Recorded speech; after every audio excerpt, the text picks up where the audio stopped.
Hello and welcome everybody. It's fantastic to see so many of you, and actually we've got a few more people just arriving now.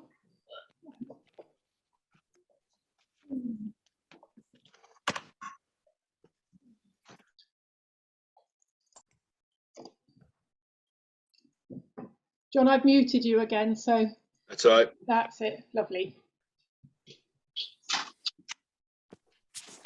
So this session is all about a Gloucestershire Archives Christmas, and we have Father Christmas himself has kindly agreed to come and host it for us. And we've actually got a surprising amount of stuff in the archives about Christmas through the years, and there's nobody who knows it better than John Putley, who's doing the session today. We think this is the 7th one in the series, the Secrets Revealed. The Secrets Revealed series. So, as always, John is very happy to be interrupted if you have a question while he's doing the presentation. You can put your hand up either visibly, and I'll try and spot you, or you can put your hand up from one of the Zoom functions, or we'll have time for questions at the end. So you can save up your questions at the end, and then I'll sort of come round to everybody. If you want to send a question in the chat, please do, and I'll collate those and ask John at the end. So I reckon it's time for us to start. Thank you very much, John. And here we go, a Gloucestershire Archives Christmas. Okay, well, thanks, Kate. Hello, everybody. Thanks for coming today. You might have noticed I'm not Sally. She was going to host this, but I've decided to put my way into it, really, because this is what I really like. So we're going to be looking all about the history of Christmas and how it relates to us in Gloucestershire, because as Kate said in the introduction, we've got quite a few documents on Christmas and the Christmas idea. So it will be a little bit of a deconstruction of Christmas, and then hopefully we'll put it back together. So let's start straight away. I've been working at the archives for 18 years, that should be 20 now, and I've always been squirreling away what I call interesting stuff, and it's quite an eclectic mix. We've got everything from diving bells to tattoos there. But in 2015... John, excuse me for interrupting. I don't know if it's just me. You're not as clear as you usually are. Oh, okay. Should be. It's that's better as usual. Yeah, okay, I'll move a bit closer. It just means you've got a scary face in there, that's all. So it's 2015, part of our For the Record project, which is now finished. We've got a lovely new archive building. A colleague and I were asked to put together an event using readings from the archives.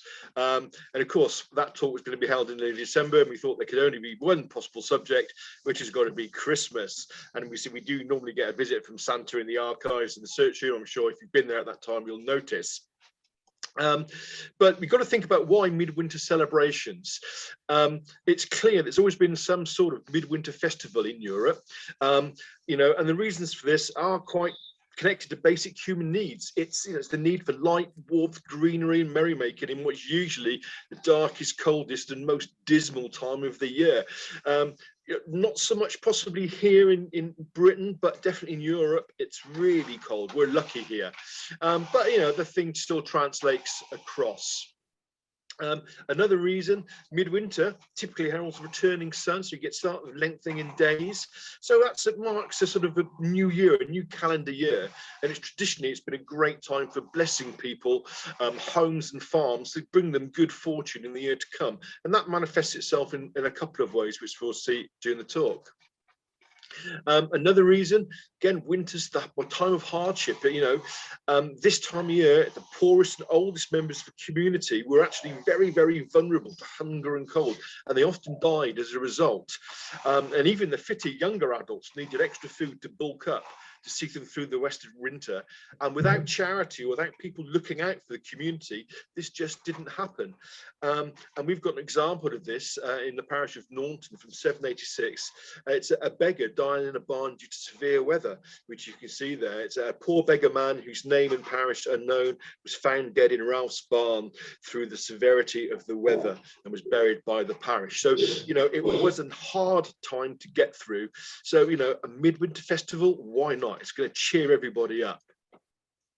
Landed gentry would often give food out to either to their tenants or to their workers. And this is from the Codrington family, 1872, and it's a list of cottagers to whom beef and plum puddings were given. And there's, you know, I see they've given quite a lot. I mean, I think I worked this out once. There's about 80 pounds of beef going out, maybe more, and lots of plum pudding. So, you know, their staff would be cooking, they'd be slaughtering animals, purely just to give to their sort of tenants. Others often gave goods or food or money rather than food. And this is an interesting one. It's from the Gibbon Family Archive in Staunton in the Forest of Dean. And it's a bit scribbly, but it's a list of the poor of Staunton, amongst whom I distributed calico about Christmas 1862.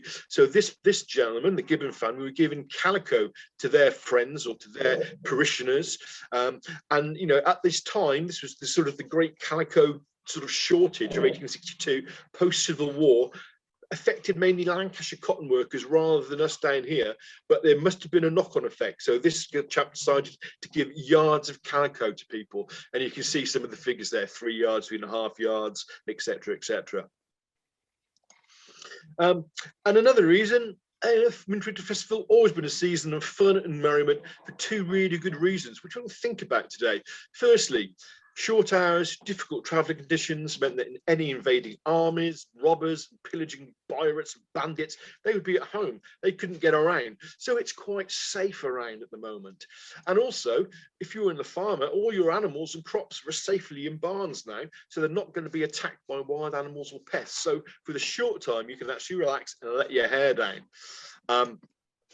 You know, and this originates, you get these beautiful sort of entertainments, Lord of Misrule, the Boy Bishop, the Feast of Fools, which were really common throughout time, and they carried on until the 1900s, really. And what do we do today? Well, we've got paper hats and silly jokes and crackers, and it's a little reminder that this festival is a time when you can relax, enjoy yourself, you know, maybe stop taking the world quite so seriously. So look at some early Gloucestershire Christmases here.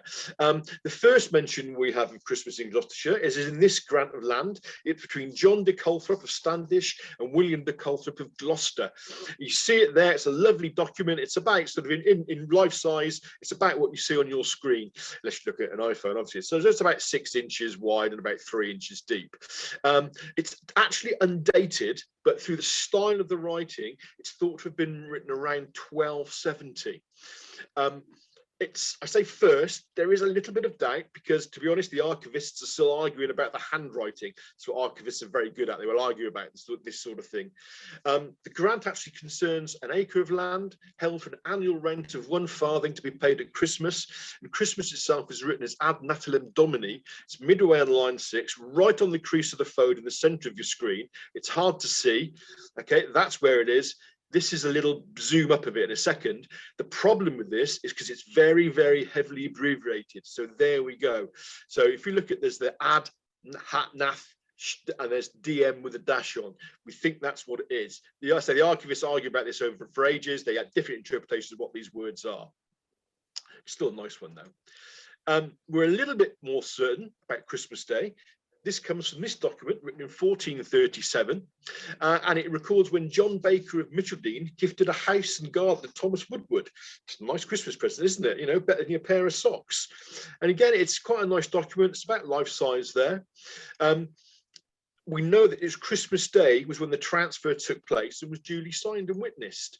There are 7 witnesses. They're all at the bottom there. It's hard to read on this, so I'll read them out. There's Richard Garran, Walter Smart, John Smart, Thomas Dean, John Purslow, Thomas Dammel, and Walter Oscote. Presumably, they all got a decent slap-up dinner, lots of beer and mince pies for their troubles. And the actual entry at the very bottom there, it reads Infesto Natalis Domini, literally in Christmas, or more technically, I suppose, in the Feast of the Nativity. And again, it's a lot easier to read that one when you say, you know, it's dated. There you go, zoom up to it. A little bit of a pixelated one, I'm afraid, on that one. So let's have a quick look at Christmas decorations and greenery. Well, what have we got about that? Straight into holly, everybody's favourite Christmas plant, I'm sure. It actually appears in a lot of archive documents. Mostly, however, has to be said, the criminal side of things. So this is a typical one. It's an entry in the Horsley jail register for John Dash, a labourer. He might have been from Wiltshire, but he lived in Horton in the south of the county. And he was tried on the 17th of October 1828. You can see in the centre there, for cutting, damaging and destroying a holly tree, the property of Colonel Berkeley. Well, if you're going to nick a holly tree around that area, surely you don't do it against Berkeley's, because you know, if you're lucky, you go to court. If you're unlucky, sets the dogs and the gamekeepers on you. Well, John was found guilty, sentenced to 5 weeks hard labour or a fine of £1, 1 shilling and sixpence, which is about 53 quid today. And on the other side of this thing, this is a big double book. So on the other side, I couldn't fit it on. It appears that he didn't fancy being in jail, but so he paid the fine and was released on October the 21st. Another one here, stealing say comic was a very common offence, theft of holly. This is another typical entry from the Court of Session Summary Jurisdiction book for William Keeley and George Goodson. This is actually a pre-printed pro forma form where they basically, the magistrates and the clerks just filled in the details. And these two men were convicted as they did break away part of a certain holly tree at Saintbury on 22nd December. Men were fined 2 shillings plus 5 shillings damages, about £6 or £17 today, or hard labour in 1 calendar month in Northleach jail. And we don't actually know if they got off on this one. We think they actually did go to jail. In the 1600s, and despite Gloucester's fantastically good Puritan leanings, the borough council actually liked to celebrate Christmas with decorations. And this is part of the Steward's Accounts book for 1636 to 1654, that spell of time. And it's basically items for what was the council was buying. And you can see the imprimis there, which means item, and there's a listing of things. About 3/4 of the way down, there is an entry for holly in the ivy for the Tolsey, which was the building where the council sort of met to hold meetings.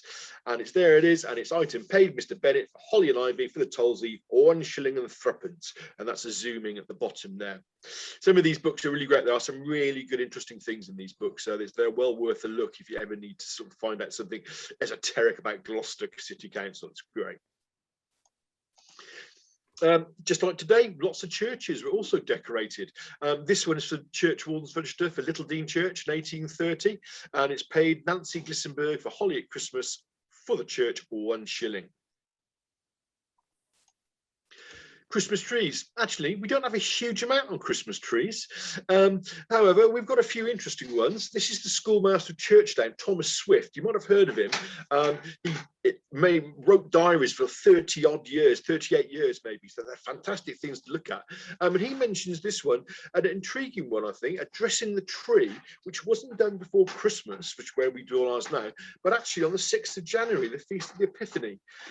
Whether this is something religious, I don't know. I have to say, I mean, my tree is always decorated way before this, and it's sort of taken down on the 6th, which is the 12th night or 12th day, depending on where you count from. So it's a bit of an interesting one there. In the same way, parishioners supplied holly for churches, some provided trees. And this is an extract from the vestry minutes for Edgeworth in 1898. And you see at the top there, the Christmas tree, and then there's children's school treats given by Mrs. Shaw. And she also gave buns on Good Friday and buns at Christmas. And it's a bit more about the bell rings later, but we'll come to some more about Christmas bell ringing in a little bit. This is an interesting letter from the Western Region Timber Growers Organisation, 1967. They were always, by this time, concerned about the threat of artificial trees. It's a bit of a blank, sort of a faded document, unfortunately, this one, but you can see that. And the first thing is, it says about artificial trees have made considerable inroads into the market in recent years. It's interesting to think today, now, with sort of the threat of plastic, you know, the pendulum's gone the other way, and we are preferring to get sort of real trees now, and they smell much better anyway, don't they? So a little bit about food and drink, and while I just look at that lovely picture there, Farmer Giles's establishment, I'll just have a quick look. That's better. Right, a bit of food about food and drink. I love that photo, by the way. Yeah, image is great, isn't it? So the Christmas feast. So traditionally, slap up all you can eat affair, though obviously the richer you were, the more slap up it was. And depending where you were in Europe, it might have been eaten for any time from Christmas Eve to 12th night. So there's a great big span of when you could eat it. In Britain, it was usually something like venison, swan, peacock, woodcock, or goose. Although on the continent, fish dishes were more popular, and carp was a very common one. I'm not sure I'd like roast carp for Christmas with pigs in blankets. I think I'd prefer the venison, to be honest. Look about geese. We've got quite a bit of information on geese, actually, the archives. Primarily place names, and this is at Millbrook Street in Gloucester, a nice old photo from Gloucester Transport History, which, as an aside, if you anything you're interested in Gloucestershire Transport and its history of, go to that website, it's fantastic. But Millbrook Street was once known as Goose Lane or Goose White Lane, and it was presumably one of the lanes where the geese would driven into the town for the markets around Christmas time. More commonly, however, geese appear in indentures and agreements as payments. This is a very, very scribbly example. We think it's a copy rather than the actual original document. And it's a lease for a missuage and appurtenances, so that's basically property. And it's called T. Rees ap Howell ap Morris in Montgomeryshire. Quite well, we've got it. I don't know. I presume it's one of our solicitors has had it, but it makes reference to a rent of £9 per annum plus a fat goose and a couple of capons at the Feast of the Nativity, and that's that section there highlighted and brought out. You can just make out fat geese there, fat with 2 T's. Turkeys. No one really knows for sure when turkeys were introduced to England. There's a lot of argument about it. And the most popular theories, they were brought to the country by a merchant called William Strickland after he came back from Bristol on a voyage to America in 1524, 1526. They didn't take off immediately. Get it? Take off immediately? Turkey? Never mind. But by the end of the 1800s, they had become more popular, and most people were starting to feast on turkey rather than goose, although it was still sort of 50-50 for a while. The earliest reference we have to turkeys is in this document. It comes from the Bishop's Court Act books, the GDR records we have, and it's 1607. It's an awfully scribbly thing. It's very, very hard to read, but it's a witness deposition in a tithe dispute between the Vicar of Newent, a chap called Nathaniel Dahl, and James Wroughton, a gentleman, and they were basically disputing over how much tithes that Wroughton should be paying. And basically what it was is they called witnesses, and this chap who gave witness was a local farmer, Richard Dobbs, who stated in 1605 Wroughton had an old turkey cock, an old turkey hen, and 11 young turkeys worth about 12 pence each. And that's, you can see that section at the top there.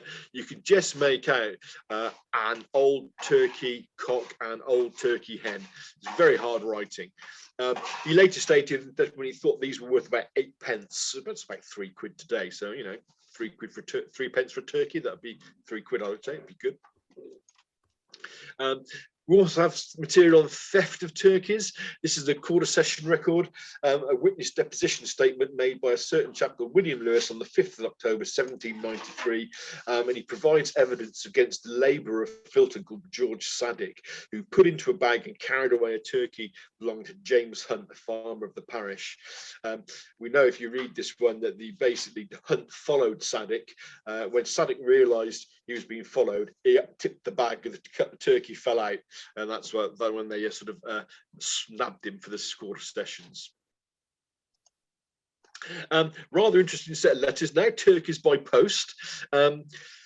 We've got a lot of letters sent by a chap called Thomas Scottman of Great Barton, which is near Bury St Edmunds in Suffolk. And he sent them to his solicitor, George Cottrell of Chipping Camden. And he sent lots of letters, but there's this rather great little series we have. And it seems that sort of Scottman always sent Cottrell a turkey at Christmas, and you can just see on this one here, I shall this evening forward you a Suffolk turkey, I hope you receive it safe. And then he goes into also there's a draft lease on promise to send, and then he said that turkey was killed yesterday and let it not be maintained, or should put a seal on its head similar to the one which this letter. So this is Scotsman's seal. He was obviously rather wary that these would be stolen. It looks like a squirrel to me, so I don't know why that should be. So you should attach it to the bird's neck and presumably just take it down to the local coach office, stuck it on the coach and let it go. And here's another little letter from a subsequent letter. I yesterday forward by the day coach from Norwich a Suffolk turkey, directing it to the Worcester mail to be left at the post office at Morton. However, he never ever paid the full carriage, so only paid it about halfway, usually to London. So presumably that was his insurance policy. He thought, well, if somebody picks it up, they would have to pay the costs of it onwards. So only person who's going to do that is the person who it's Turkish meant for. We've got about 5 or 6 of these. There's a rather interesting one where obviously Cottrell forgot to say thank you for this, and there's a rather barbed comment about, I hoped you received the turkey I sent you last Christmas. I've not heard if you did or not. So they get a nice little series. A look at the Yule Boar. Okay, traditional German food, origins in the Scando-Germanic Yule Boar sort of stories and everything. And then one of the sagas, the Norse sagas, counts that on Yule Eve, a boar was sacrificed and eaten as a tribute to the god Freya, who'd ridden a golden boar called Gullinbursti into battle. So what's all this got to do with Christmas food today? Well, you know, this tradition was brought to in Britain by the Saxons, we think, and over time it translated to the tradition of the medieval boar's head. So you get the boar's head carol, etc. Today, have we still got it? Well, yes, we have. It's the Christmas ham, which we all eat today. So it's funny how these things have changed through time, and you can trace them a long way back. We did about some Christmas rentals. We saw a little bit early on about how these things would be paid, and receiving produce and animals, very common a feature with rental agreements, very often with payments at Christmas time. And this is a rather interesting one for Manor Hannam from 1716. The manor actually had to receive 35 capons and 22 pullets, only worth about £3.16, it's about 300 today. But you know, this is what the renting was supposed to sort of give the manor. So presumably the manor had a slap up Christmas dinner or feasting session, but not having actually lay out much in the way of food. A little bit about drink, which gives me another opportunity. It is water, I promise. Okay, we haven't got a huge amount of drink. This lovely advert from Cheltenham Ales, which is, you know, the pun was alive and well even in 1934. As Father Christmas says, they're the best you'll find. I do like that. I think that's brilliant. I love that one. It's my kind of pun. And I mentioned bell ringers earlier. They're renowned for their ability to drink. If you've ever watched the original series of James Herriot, you'll notice that Tristan was always drinking with the bell ringers and getting into all sorts of trouble. Well, this entry is in the Mitcheldean Parish Churchwarden's account book for 1805, and it reinforces this idea. There's an entry there you can read in the middle: Christmas Day liquor for the ringers. Comes to about 8 shillings and 6pence, about 13 quid. Not a huge amount of money, but at the time, 2 days' wages for a craftsman. So that's probably quite a lot of drink. So I'm glad to say that the bell ringers tradition started quite early. Let's look about being merry. You have to be merry at Christmas. One of the best ways, singing carols. Originally, carols were medieval dance songs sung in all 4 seasons. We forget this now, but they were spring, summer, winter, and autumn carols. By the 1400s, their use had expanded into processional songs, really, for religious festivals and mystery plays. The Coventry Carol comes from one of these, so that's a very famous one. But as time passed, they became more and more associated with Christmas. And the first actual Christmas carols we know of appear in 1426 from John Audley, as a Shropshire chaplain, who lists 25 carols of Christmas. Local ones. Most places have their own local carols and local versions of carols. Gloucestershire, we are especially rich in Christmas carols that have come through us through the oral tradition. 2 of them, Holly and the Ivy and the Gloucestershire Wassailing, are well known and sung worldwide, but they also varied within Gloucestershire from place to place. So every place normally had their own little variant of it.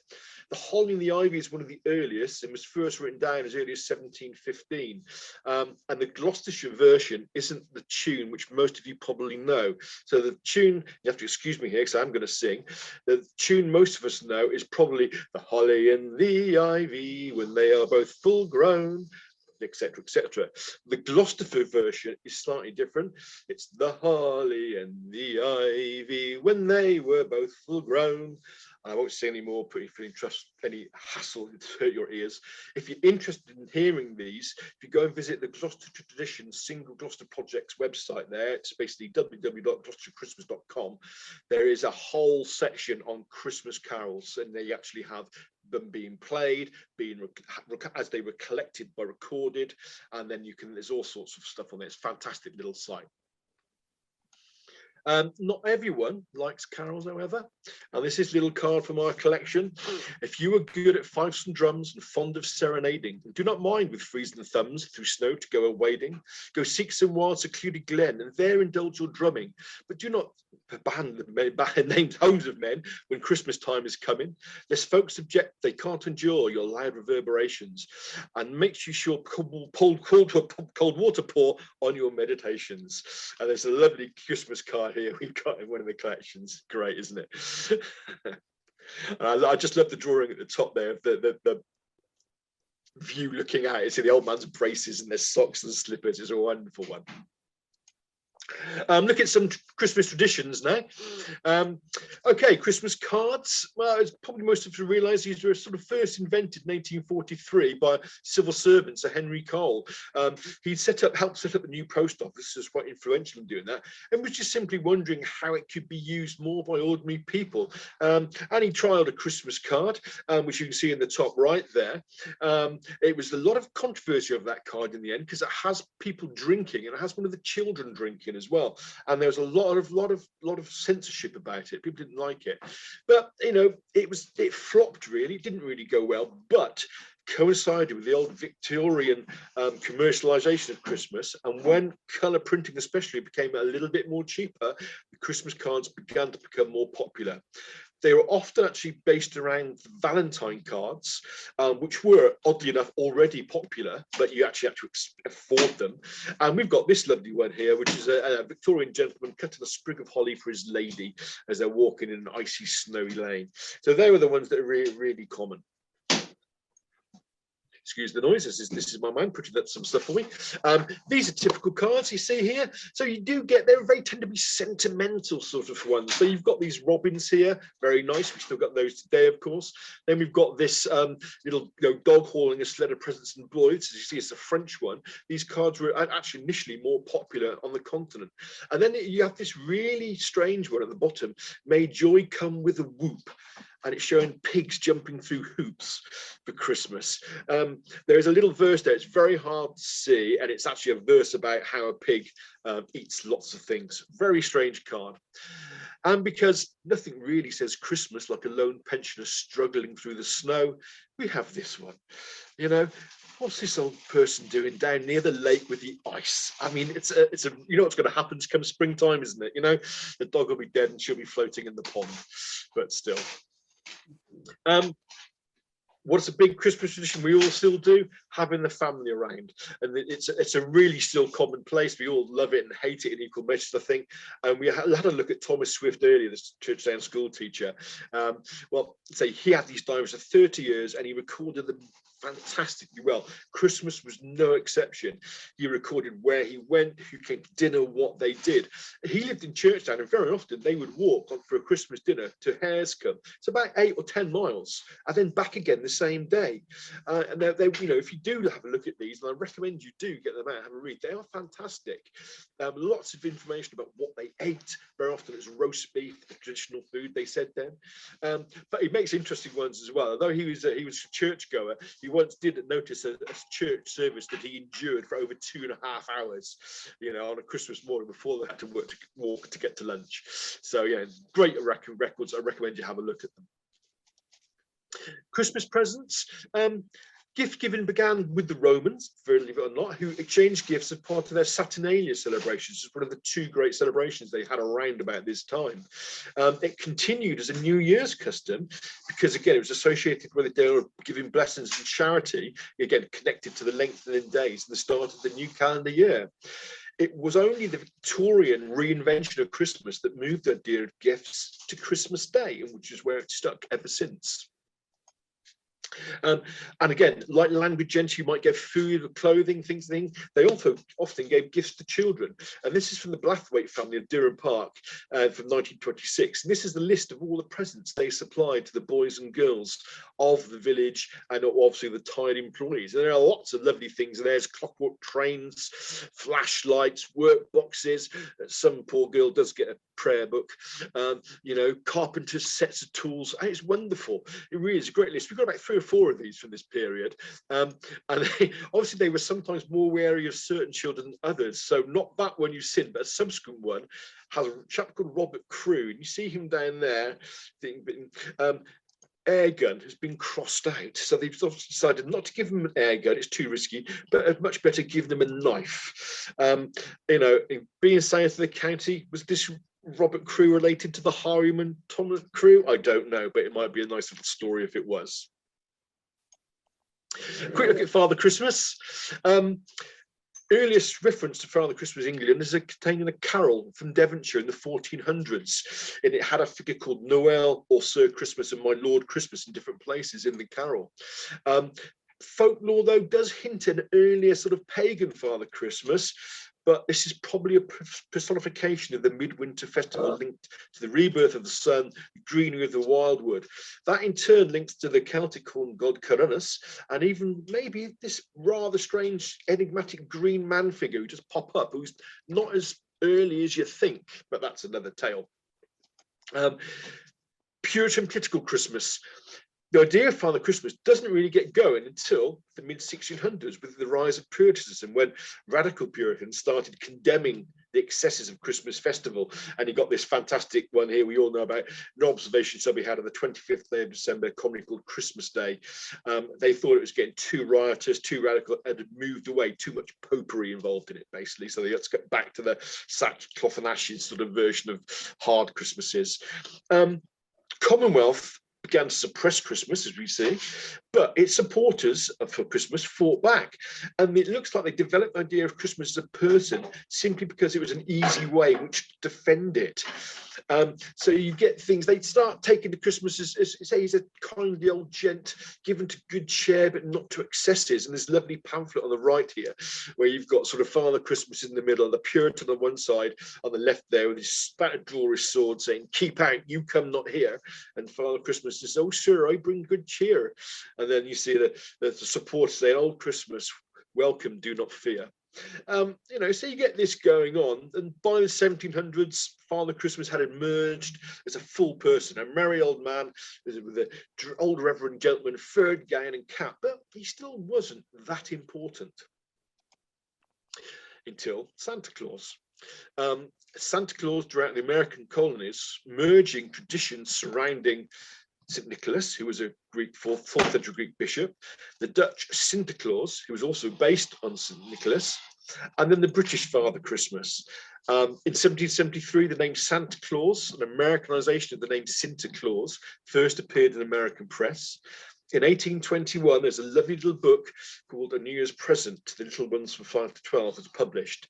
It contained the first poem about Santa Claus, called Santa Claus with Much Delight, but also the first picture, and you can see it there, Santa on a reindeer sleigh bringing presents to children.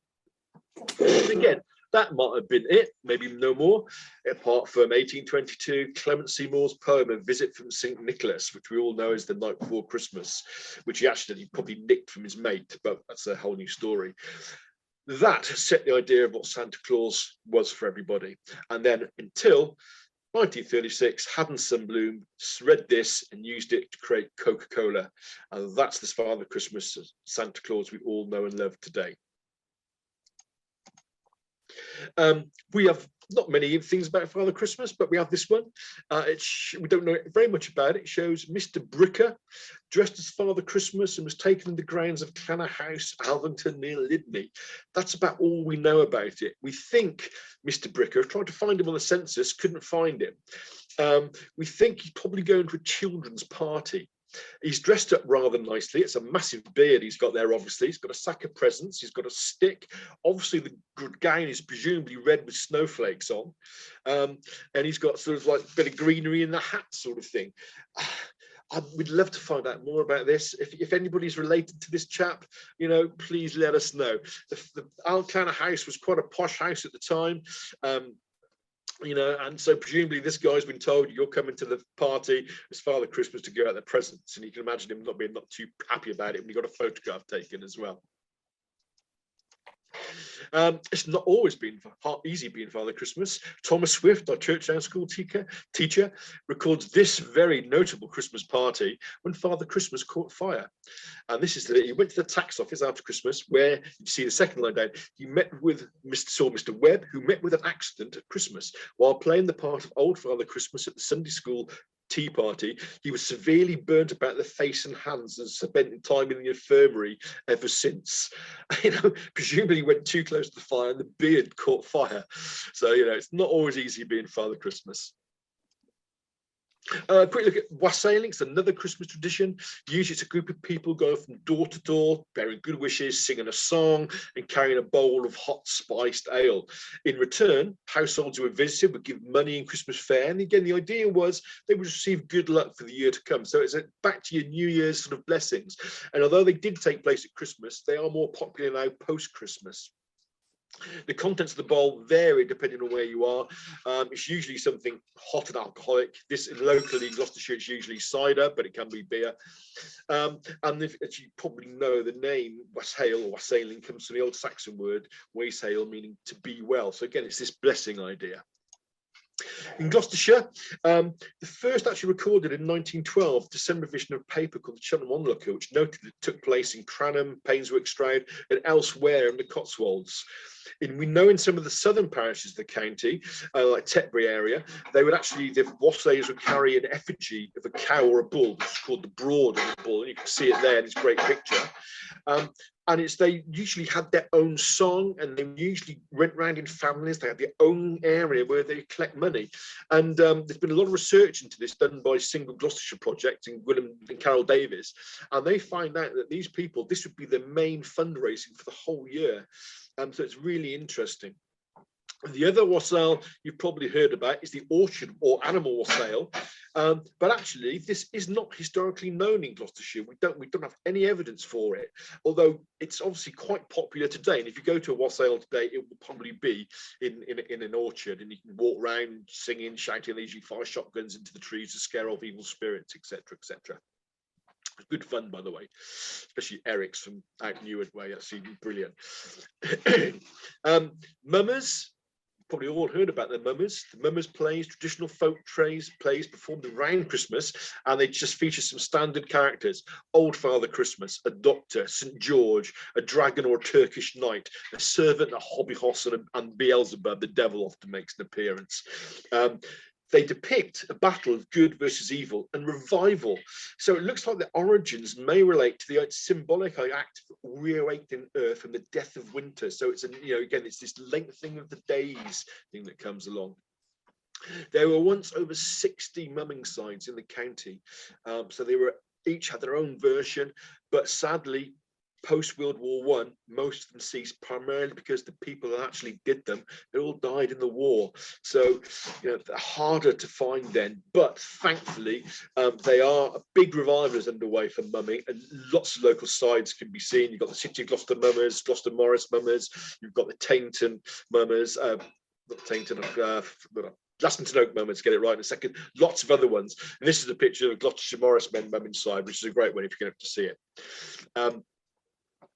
And we've got something very important in Gloucestershire about mumming.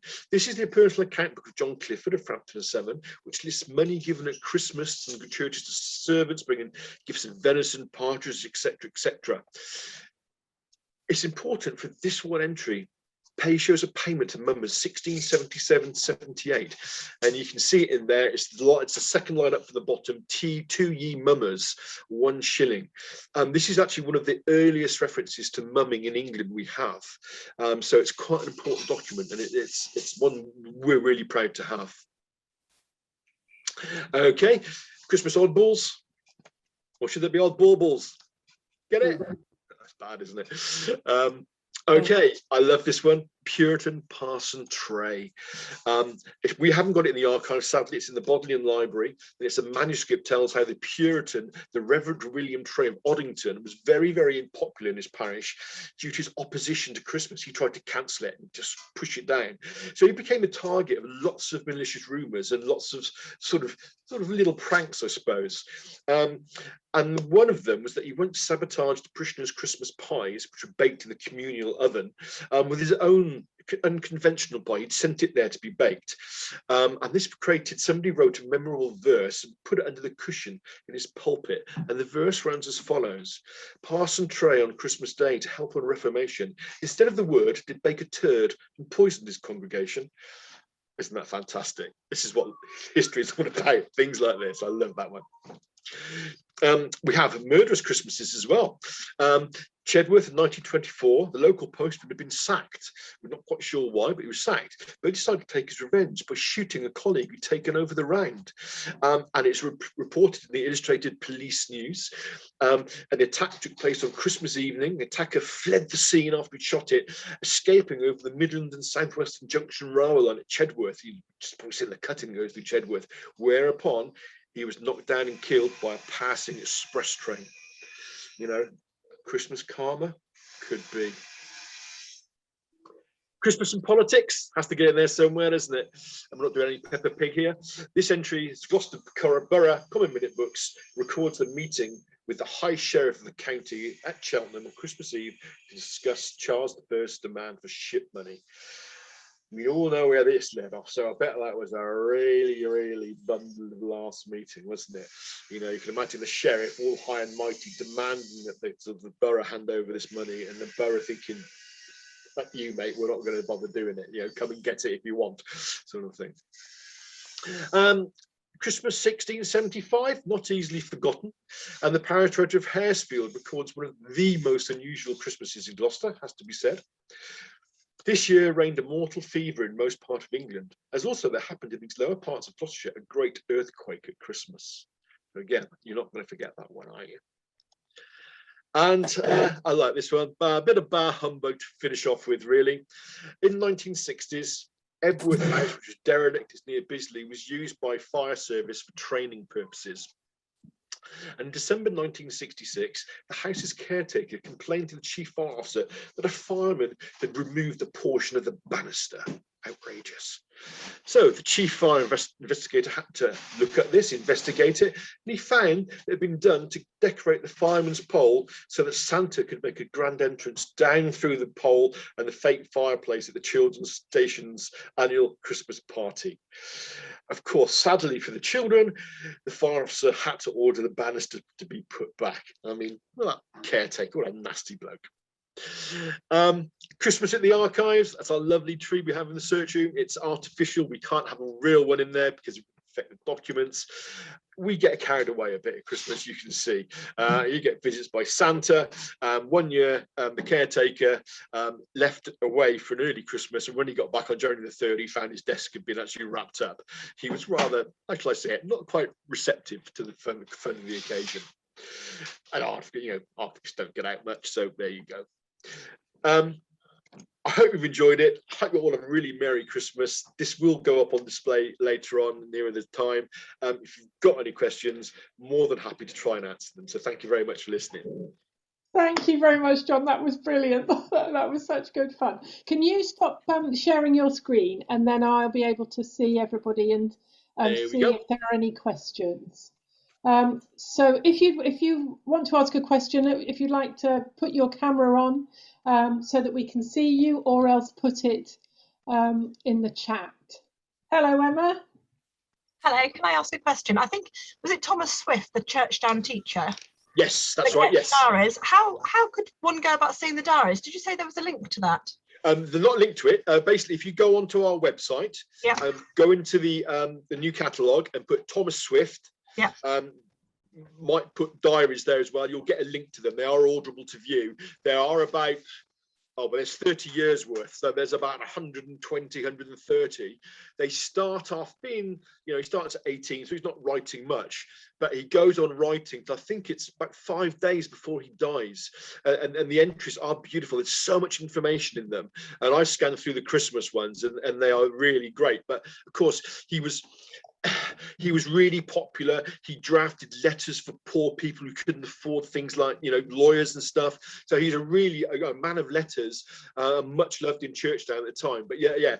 Thomas Swift, into our online catalogue, you'll find the reference number, and then you'll be able to order them up. And what are his year? What are the years of the diaries? I think it's he died in 1915, so he started in about 1876, something like that.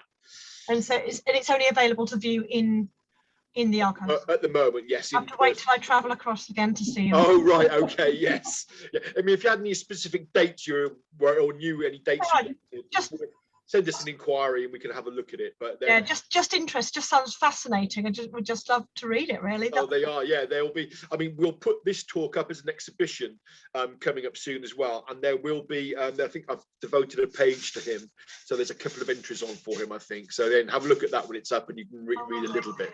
Thank you so much. Another fabulous talk, John. Oh, great. Thank you. Thank you, Emma. Nick, you've got your hand up. Yes, John.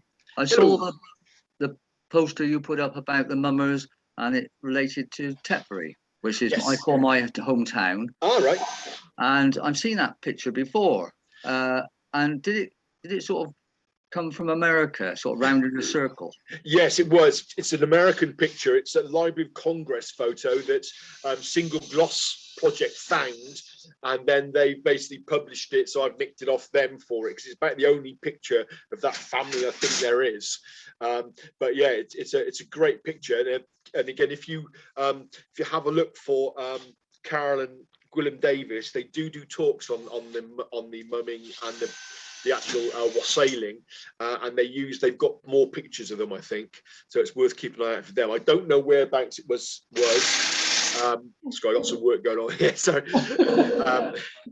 All done now. So, cheers, mate. Yeah, so I don't know exactly where they were, but I know this family collected in one part of the town. But have a look at the Single Gloss Project. Links to it from there, I think. Right. Also, actually, on the Gloucestershire Morrismen, they've got a link to. I think they've got a link to it on their site as well. Yeah, it should be easy to identify all the people on it, because it's a fairly good image. Yeah, that's right. I think Gwilym and Carol have done this. I think they've got some information on them.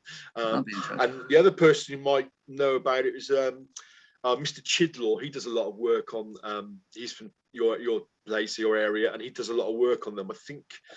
I'm just trying to think. I don't think he's published anything yet, but I think he was going to. Yeah. Thank you. Pauline. I see. Oh, sorry. Carry on, Nick. I just see that Jane Haynes is here. She's probably got from Tetbury, from Hops. Perhaps she's got some more information. Bit of cross-fertilisation going on there. Brilliant. It's the Wilkins family. It was Reg Wilkins who was part of the group, and they were the mummers. And I think it was one of the buildings on the outside of town. We think it might be Elms Tree House, but we don't know. Brilliant. Thank you very much, Jane. Thank you very much for that, Jane. The other thing to say is the Wilkinsons weren't all behind it. Oh, I can't share that now. Well, I can't do it, I suppose. I just say the Wilkinsons thought they were all buried in the big church or the poor church graveyards, but I was able to tell them they weren't in either of those. They were probably in the Quakers burial ground, which I'm about to explore shortly when I can get over there. Oh, good luck with that. Brilliant. That's great. That's for Jane, Mason. That's for Jane to know that when coming over sometime. Yeah. To explore it.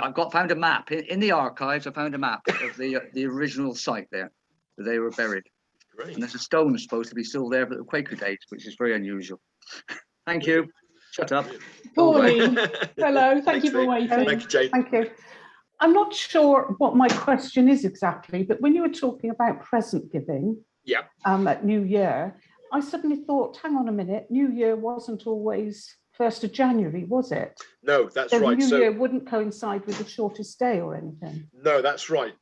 So it would coincide. It was after post shortest day, so it would be classed as it's grown out since the Calendars celebrations the Romans had, when gifts were exchanged. But it goes back to the idea of, because the days are now lengthening, it's a good time to bless people and wish them luck for the new year, which is fast approaching. So it's not so much a new year as in day, it's a new year as in like a little time span. I think that's how it was done.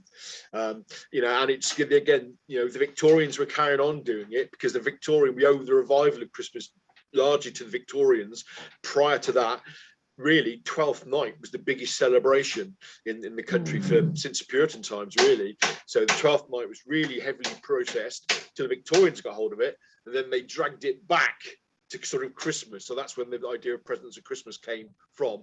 Prior to that, people would give them at New Year or the 12th night time. Thank you. Thank you. So anybody else got a question for John? I'm just going to have a look through, see if we've got anybody else. Actually, I've got a quick one, John, which was about the Coca-Cola Father Christmas. Is that definitely right? Because somebody was telling me that there's been some questions asked about whether that was well, the real as far start as I know, I'd say in 1936, Haddon Sunbloom based that first advertising campaign, and he'd read the poem, Moore's poem, and he based it on that because Coca-Cola said to him, we want a Christmas marketing campaign. Right. So since then, he's done lots of others. We did lots of others for them, and it's really reinforced the idea. And we still get it today in the holidays are coming advert, with the lorries with the Coca-Cola lorry that comes around towns and everything, So yeah, as far as I'm aware, before that, really, Father Christmas, Santa Claus as such wasn't that popular, but it's down to it's down to that first book, Old Santa Claus, Much Delight, the poem Night Before Christmas, and Coke, where you get Santa from. Thank you. Well, I hope you've been looking at the chat, John, because you've had so many people who really enjoyed the talk. Oh, great! Well, it's I have to say it's one of my favourite times of the year, and it's one of my favourite talks because there is so much of it. I'll get a plug in if you missed it. There is opportunities to see it again, apart from our exhibition and our recording of this, which we made at some point. It will be done for the Cheltenham Local History Society and also the Gloucestershire Family History Society in the first week of December, basically. So that's next week or week after, isn't it? So yeah, so if you missed it, have a chat with those as well, and they'll get you on it to see it. But it'll be the same sort of thing, I have to say. Maybe a bit darker, I think, 'cause it's an evening talk. Well, thank you very much, John. That was great. Thank you all very much for coming as well. I hope you enjoyed it today. So the next one, you're not doing one in December, are you, John? The next one's going to be in January. Yeah, this one will be up, hopefully, so for you to rewatch through December. The next one will be January, and we're looking at the census again. It's based on the talk we gave last year, with a few added bonuses then, obviously to celebrate the fact that the 1921 census will be released then, although it's a pay-per-view on Find My Past at the moment. So that will be the next talk in January, and then in February we'll be looking at Gloucester's civic buildings, the history of Gloucester's civic buildings, right from Roman times through to today. So that'll be those. So they say, wish you all a happy Christmas. It's a bit early, but yeah, thank you all very much for coming. So we'll end the meeting there. Take care, everybody, and we'll see you in the new year. Have a very happy Christmas, and let's hope for a much easier 2022 for us all. Yes, to that, amen to that. Okay, bye.